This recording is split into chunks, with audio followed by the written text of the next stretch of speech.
बारी की हालत दिन ब दिन खराब होती जा रही थी। ना वह ऑफिस जा रहा था और ना ही किसी काम में दिल लगा पा रहा था। ऐसा लग रहा था जैसे उसकी पूरी दुनिया उजड़ चुकी हो। जिस लड़की से उसने सबसे ज्यादा मोहब्बत की थी, उसी ने उसे अकेला छोड़ दिया। यह दर्द बारी से सहा नहीं जा रहा था। मिनाल अपने भाई की यह हालत देखकर बेहद परेशान हो जाती है। आखिरकार वह फैसला करती है कि अब वह खुद प्रीश से बात करेगी और उससे पूछेगी कि उसने बारी का दिल क्यों तोड़ा। मिनाल तुरंत परीश को कॉल करती है। जैसे ही परीश कॉल उठाती है तो हैरानी से पूछती है, मिनाल आपने मुझे कॉल क्यों की है? मिनाल गुस्से और दुख से भरी आवाज में कहती है, परीश मैंने तुम्हें ऐसी लड़की कभी नहीं समझा था।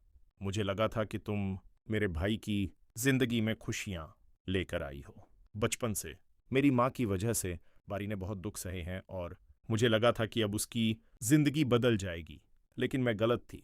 तुमने उसी वक्त मेरा भाई छोड़ दिया जब उसे तुम्हारी सबसे ज्यादा जरूरत थी।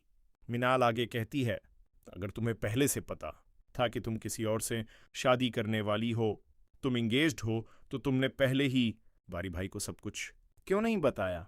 आज वह तुम्हारी मोहब्बत में इस कदर टूट चुके हैं कि किसी चीज में दिलचस्पी ही नहीं ले रहे।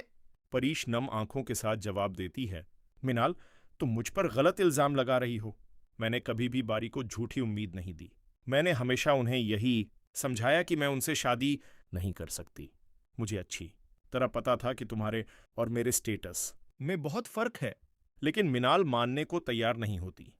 वह कहती है, अगर तुम्हें एहसास हो गया था कि मेरा भाई तुमसे मोहब्बत करने लगा है, तो तुम्हें उसी वक्त सारी सच्चाई बता देनी चाहिए थी। मुझे यकीन नहीं हो रहा कि तुम इस मोड़ पर उसे अकेला छोड़ दोगी। एक बार फिर सोच लो परीश, मेरा भाई तुम्हें दुनिया की हर खुशी देगा। परीश कांपती आवाज में कहती है, मिनाल अब मैं इस बारे में और बात नहीं करना चाहती। इतना कहकर वह कॉल बंद कर देती है। फोन कटते ही परीश की आंखों से आंसू बहने लगते हैं। वह फूट फूट कर रो पड़ती है। जिस तरह बारी अंदर से टूटा हुआ था, उसी तरह परीश भी गहरे दुख में डूबी हुई थी। वह रोते हुए कहती है, गरीब होना ही मेरा सबसे बड़ा जुर्म बन गया है। सिर्फ गरीबी की वजह से मैं अपनी मोहब्बत हासिल नहीं कर सकती। शयान सर ने ना बारी के साथ अच्छा किया और ना ही मेरे साथ। दूसरी तरफ आलिम साहब अपने बेटे काशिफ की हरकतों से बेहद परेशान थे। काशिफ अब पढ़ाई छोड़कर नशे और आवारागर्दी में पड़ चुका था। उसकी हरकतें दिन ब दिन आलिम साहब की इज्जत मिट्टी में मिला रही थीं। आलिम साहब गुस्से में काशिफ से कहते हैं, तुम पढ़ाई पर ध्यान क्यों नहीं दे रहे? आखिर तुम्हें हो क्या गया है?